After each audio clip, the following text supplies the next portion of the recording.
Comienza un nuevo análisis a fondo. Hoy el tema central gira en torno a una palabra que, bueno, seamos sinceros, suele tener una fama bastante complicada. O como mínimo profundamente equivocada. Exacto. Esa palabra es la santidad. Y la misión de la exploración de hoy, cruzando varios ensayos y diarios personales históricos, es desmitificar este concepto por completo. Porque es escuchar la palabra santidad y... Y la mente viaja sola. Viaja casi de forma automática a imágenes de vitrinas de museo o a figuras de piedra con expresiones muy severas. Claro, a biografías imposibles de personas que parece que levitaban sobre los problemas reales. Eso es. Se percibe como algo inalcanzable, reservado para unos pocos privilegiados que por algún motivo no tienen que lidiar con los atascos por la mañana o con el pago de la hipoteca. O con los conflictos familiares en la cena de Navidad. Totalmente. Pero el objetivo hoy es sacar este concepto de esa vitrina intocable y ponerlo justo en el centro del salón de casa. Porque resulta que, lejos de ser un ideal abstracto, es un marco de vida profundamente práctico. Tiene absolutamente todo que ver con lo que ocurre cuando nadie está mirando. Así es, y representa un cambio de paradigma total respecto a lo que la sociedad suele asumir. Normalmente se entiende la santidad como una lista exhaustiva de reglas externas. Una lista que hay que cumplir a rajatabla. Exacto, para alcanzar un estándar. Se ve como una especie de gimnasia moral extenuante, donde el individuo vive en un estado de tensión constante para no equivocarse. Ya. Sin embargo, la síntesis de todos estos textos nos propone una visión mucho más terrenal y, paradójicamente, mucho más profunda. Nos muestra que la santidad real se forja en las decisiones cotidianas. En la rutina más mundana. Eso es, no en grandes eventos espectaculares o en retiros espirituales en la cima de una montaña. Se trata fundamentalmente de qué se hace cuando se podría elegir otra cosa. Ese es el verdadero campo de pruebas. Vale, vamos a desgranar esto porque suena muy bien en la teoría, pero requiere bajar al barro. A ver. Hay un punto en la información que supone un golpe directo al ego humano. Invita a pensar de una manera completamente diferente sobre cómo se interactúa con las opciones éticas cada día. Sí, sí. Pero antes de dar por sentado que esto es fácil de asimilar, hay que plantear una duda razonable. Dime. Si quitamos el foco de las reglas externas y decimos que todo depende de esa esfera privada, ¿no corremos el riesgo de caer en un relativismo donde cada persona justifica sus acciones diciendo simplemente que sus intenciones eran buenas? Lo fascinante aquí es que el material no deja espacio para ese relativismo. ¿Vale? Porque opera bajo una premisa que resulta bastante incómoda para el orgullo humano. La premisa es la siguiente. Si existe la capacidad de evitar el mal, no hay ningún derecho a jugar con él. Ya, claro. Nuestra tendencia natural es ver hasta dónde podemos acercarnos al fuego sin quemarnos. Exactamente. Muy influenciada por la soberbia o la curiosidad, el ser humano quiere demostrar que tiene el control, que puede asomarse al abismo, mirar la oscuridad y volver ileso. Pero la lógica de una vida que persigue este ideal es directa y no tiene fisuras. El objetivo genuino es aspirar a hacer el bien de forma proactiva y sentir un rechazo natural casi instintivo a permitirse hacer el mal cuando es perfectamente evitable. Es decir, no hay un proceso de negociación con lo incorrecto. Ninguno. Se rechaza porque sencillamente no encaja con la dirección vital que se ha elegido. Es dejar de buscar la línea fronteriza para comprobar cuánto es posible acercarse al límite. Y darse la vuelta para caminar en la dirección diametralmente opuesta. Fíjate que al revisar los textos, se nota que surge una diferenciación muy marcada entre dos conceptos que a menudo confundimos. Hoy en día la psicología habla muchísimo de la vergüenza tóxica. ¿Podrías explicar cómo el material diferencia esa vergüenza destructiva de lo que los autores denominan un pudor santo? Es crucial establecer esa distinción. La vergüenza tóxica es una fuerza que destruye la identidad. Es esa voz interna que paraliza, aísla y convence al individuo de que es defectuoso desde su esencia. De que no tiene arreglo. Eso es. Pero el pudor santo del que hablan estos diarios no nace en absoluto del miedo al castigo, ni de un sentimiento de inutilidad. ¿De dónde nace entonces? Nace puramente del amor. Es una respuesta netamente relacional. Cuando existe una relación profunda, significativa y transformadora, la simple idea de dañar esa relación genera un pudor constructivo. Es la conciencia despierta de alguien que sabe el inmenso valor que tiene ese vínculo. Y no está dispuesto a abaratarlo por un capricho momentáneo. Para aterrizar esta idea y que quede grabada en la mente de quien nos escucha, imaginemos una relación humana de altísimo valor. Vale. Pensemos en un gran amigo de la infancia o en una pareja con la que se ha construido una vida entera. Las preguntas retóricas que definen este pudor resuenan con una lógica aplastante. Totalmente. ¿Cómo se puede tratar con ligereza o indiferencia aquello que hirió profundamente a quien ha demostrado un amor incondicional? Claro. ¿Cómo se puede calificar de pequeño desliz un acto, una palabra afilada o una traición que apaga la comunión y crea un muro de hielo en esa relación tan vital? Y llevado al terreno espiritual que abordan los textos, la pregunta es ¿cómo alguien puede llamar inofensivo a lo que interrumpe su conexión fundamental con lo divino? Exacto.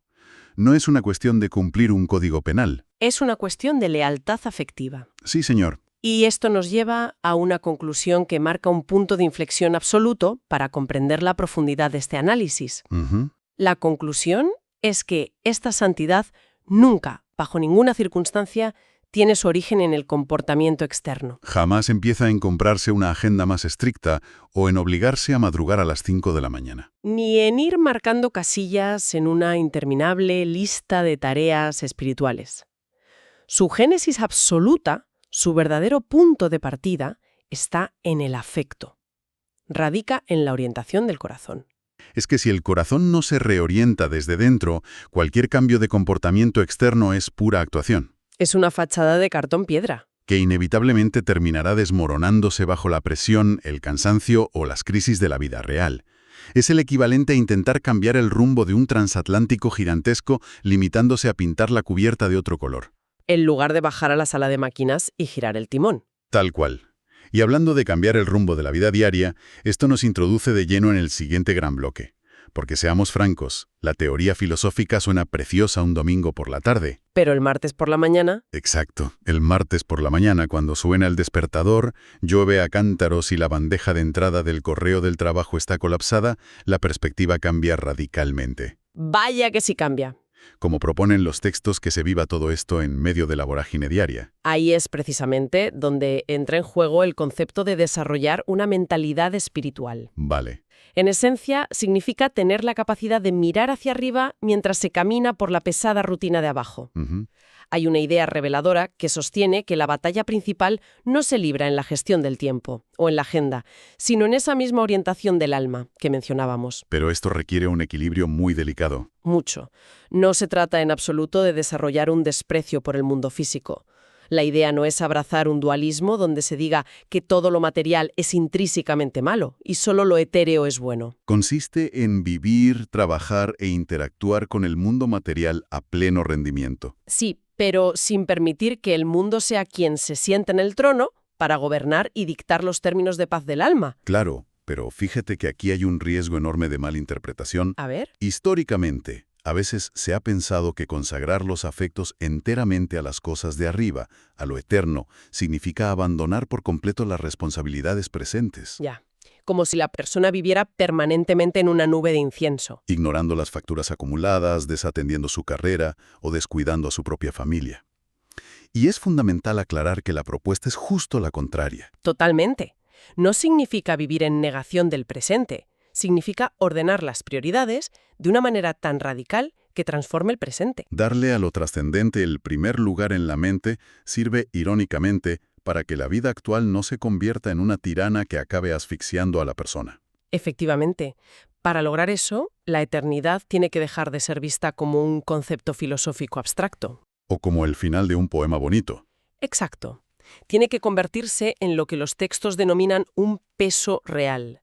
Si pensamos en las leyes de la física, la gravedad es un peso invisible, pero es lo que mantiene todo en su sitio. Es lo que permite que se pueda caminar por la calle con firmeza en lugar de salir flotando a la deriva hacia el espacio exterior.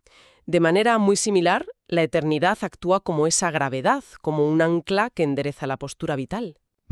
Cuando se asume la perspectiva de que los 80-90 años de esta vida son solo el breve prólogo de una historia muchísimo mayor, las crisis actuales no tienen el poder de destruir por completo a la persona. Y de la misma forma, Los grandes éxitos económicos o profesionales no la vuelven insufriblemente arrogante. Ese peso de lo eterno estabiliza la embarcación frente a las olas de lo temporal. Vale, la metáfora del ancla y del barco es literariamente muy potente, pero vamos a intentar traducirla al lenguaje más cotidiano posible. Me parece bien. Si alguien que nos escucha está lidiando hoy mismo con un ambiente de trabajo tóxico o con una profunda ansiedad por el futuro económico, ¿cómo se ve exactamente esa gravedad de lo eterno en la práctica? Porque me emociona pensar que una persona anclada de esta forma no es alguien desconectado de la realidad. No, para nada. Es alguien que puede entrar a esa oficina tóxica, hacer su trabajo con excelencia, liderar equipos, emprender proyectos complejos, disfrutar de unas vacaciones, enamorarse, llorar las pérdidas, pero hace todo eso sin vender su alma en el proceso. ¿Sí? ¿Por qué? Porque su ancla no está clavada en la moqueta de esa oficina, su ancla está puesta en el cielo. Exacto. Y la clave de esa resistencia en la oficina, o frente a la ansiedad económica, radica en asumir la identidad de un extraño y peregrino en este mundo. Y de nuevo, hay que recalcar que no es por un odio patológico hacia la creación. Al contrario, desde esta perspectiva se puede disfrutar intensamente de una buena taza de café, de un paisaje impresionante o de una conversación estimulante.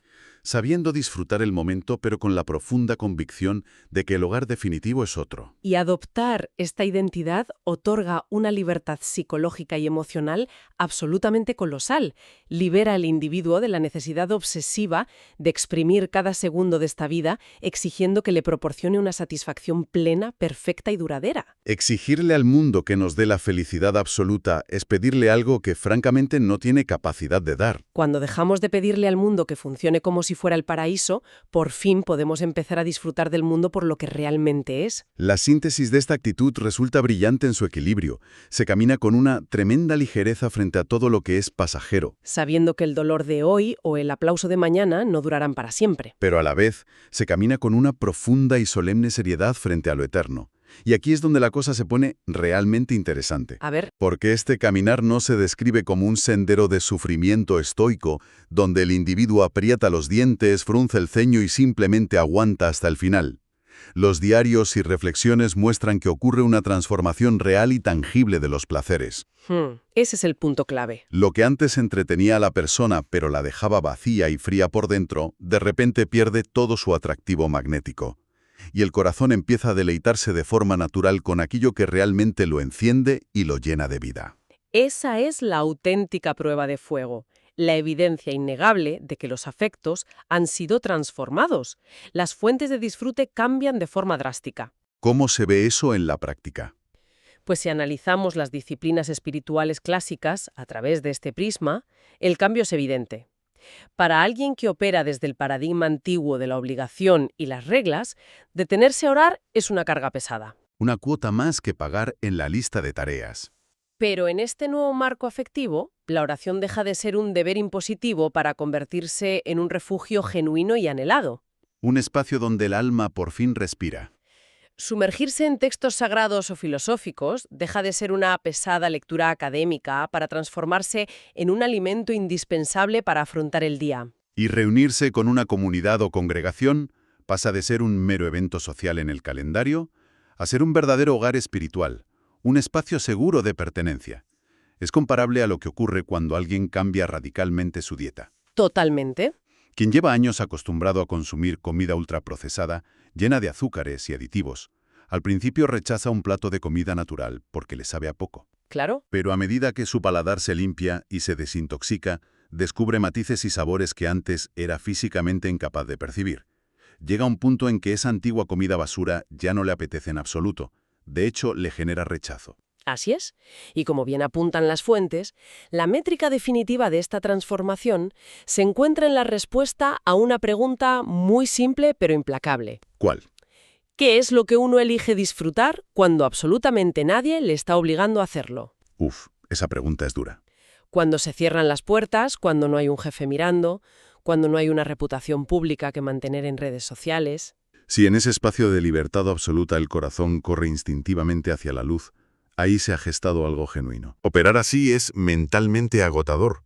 Y a largo plazo completamente insostenible. La verdadera transformación consiste en decir un gran, rotundo y alegre sí a una realidad superior. Es aprender a preferirla por encima de las alternativas. Es llegar a la conclusión, fundamentada en la propia experiencia vivida, de que en esa conexión divina se encuentra una porción lo suficientemente rica como para saciar la sed del alma.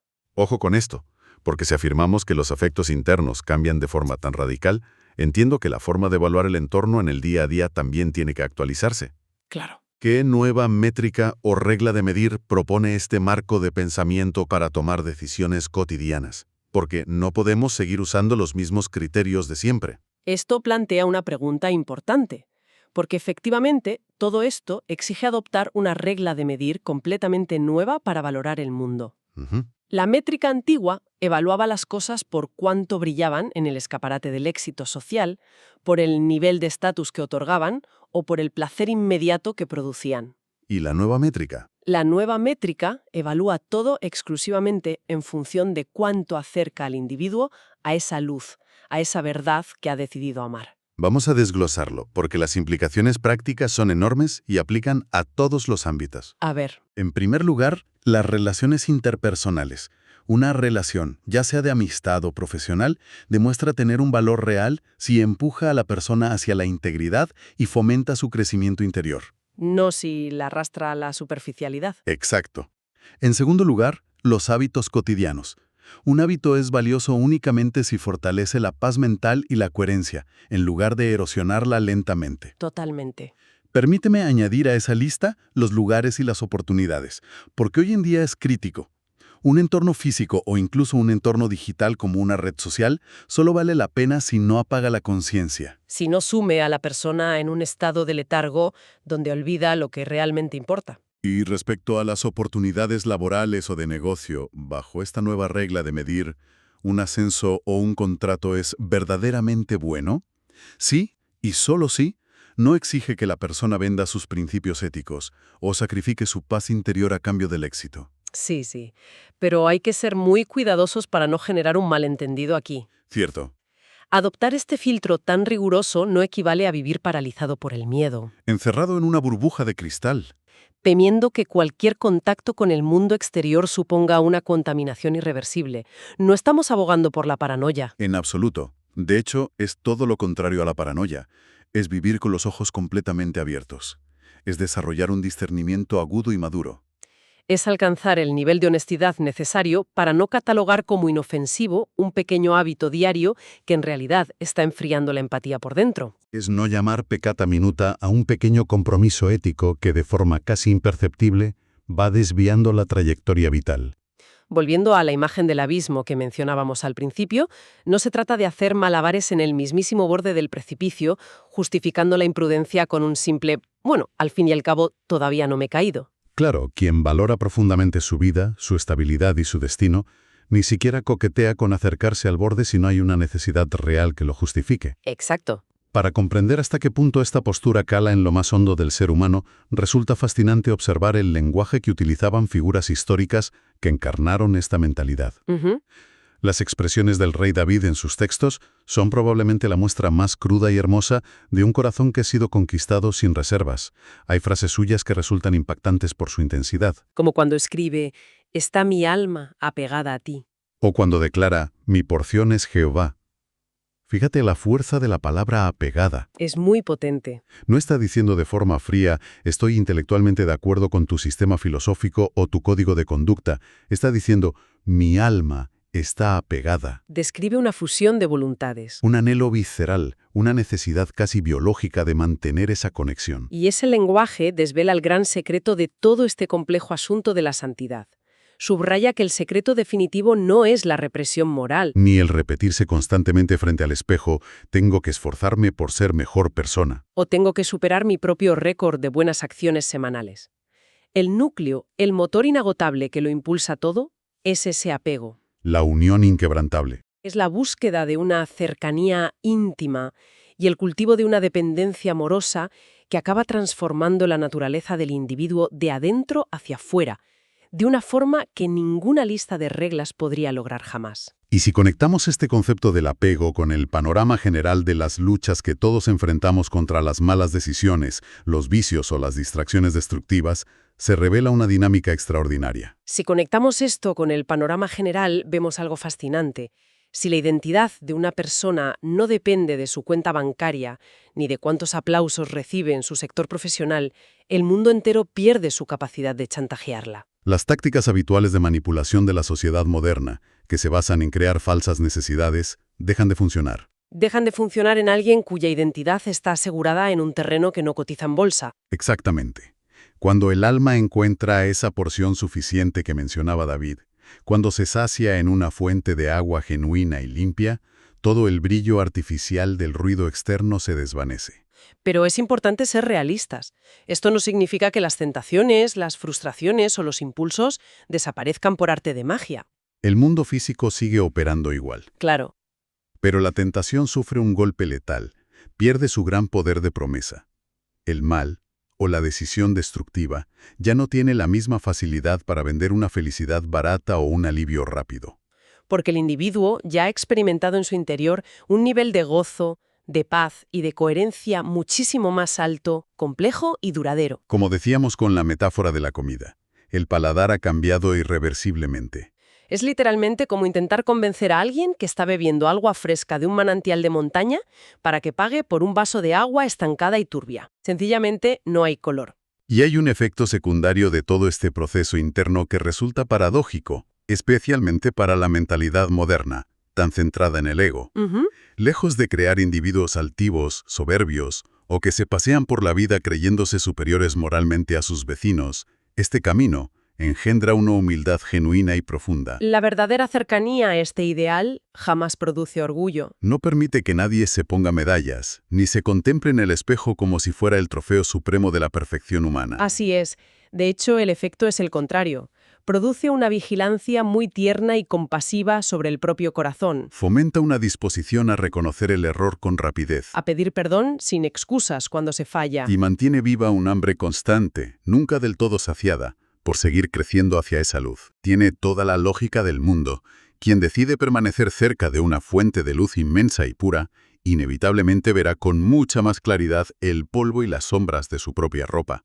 Es mucho más consciente de sus propias limitaciones y defectos, pero la gran diferencia es que los observa sin caer en la desesperación, porque se sabe sostenido por ese afecto original. Entonces, ¿qué significa todo esto si tuviéramos que empaquetar lo que hemos estado desgranando hoy? Bueno, significa que emprender una vida orientada a la santidad no equivale en absoluto a una vida exenta de lucha, de dudas o de días grises. Hay fricción constante, hay jornadas agotadoras y hay resistencia interna y externa. Pero la diferencia fundamental que marcan todos estos textos es que se trata de una vida con una dirección clara. El vector apunta de forma inamovible hacia arriba.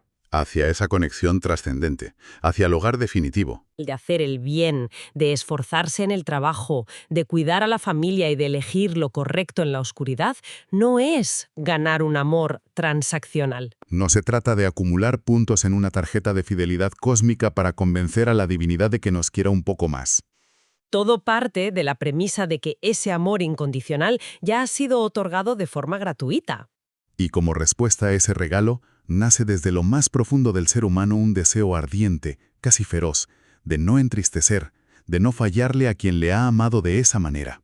Al final del día, despojándola de todos los adornos y mitos, la santidad es en su esencia más destilada simplemente amor que se toma muy en serio. Amor que se toma muy en serio. Me encanta esa frase. Para recapitular y consolidar las ideas principales que hemos cruzado, la gran lección es que la integridad y la elevación espiritual deben abandonar definitivamente la idea de los mármoles fríos y las vidrieras estáticas para empezar a caminar por el asfalto de las calles. Por las oficinas y por los comedores de las casas. Es un ejercicio eminentemente práctico. Consiste en ese proceso continuo y silencioso donde los afectos más íntimos y las prioridades de la agenda diaria se realinean de forma constante. Y al llevar a cabo esa realineación, la rutina cotidiana no desaparece, ni la persona se aísla en una montaña. Sino que queda firmemente anclada en la gravedad inamovible de lo eterno. Eso es lo que en última instancia permite vivir con un sentido a prueba de crisis, con un propósito claro y con un amor que se niega a ser corrompido por la inmediatez. Exacto. Y antes de poner punto final a la reflexión de hoy, es interesante dejar una nueva incógnita sobre la mesa. Una idea que proyecta todo este material hacia un terreno inesperado. A ver. Si asumimos, como hemos visto, que la verdadera santidad, la ética inquebrantable, nace del afecto genuino y de valores intrínsecos, en lugar de depender de una rígida lista de reglas externas, ¿qué impacto tendría aplicar esta misma lógica a la tecnología del futuro?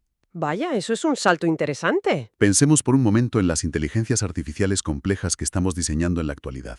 Si programamos el comportamiento ético de estas máquinas basándonos única y exclusivamente en la imposición de barreras y reglas estrictas, pero carecen por completo de una orientación del corazón o de un apego real hacia el bienestar humano. Estamos creando sistemas que, al igual que una moral humana basada solo en la obligación, estarán destinados a fallar y desmoronarse en cuanto la presión sea suficiente o nadie esté mirando.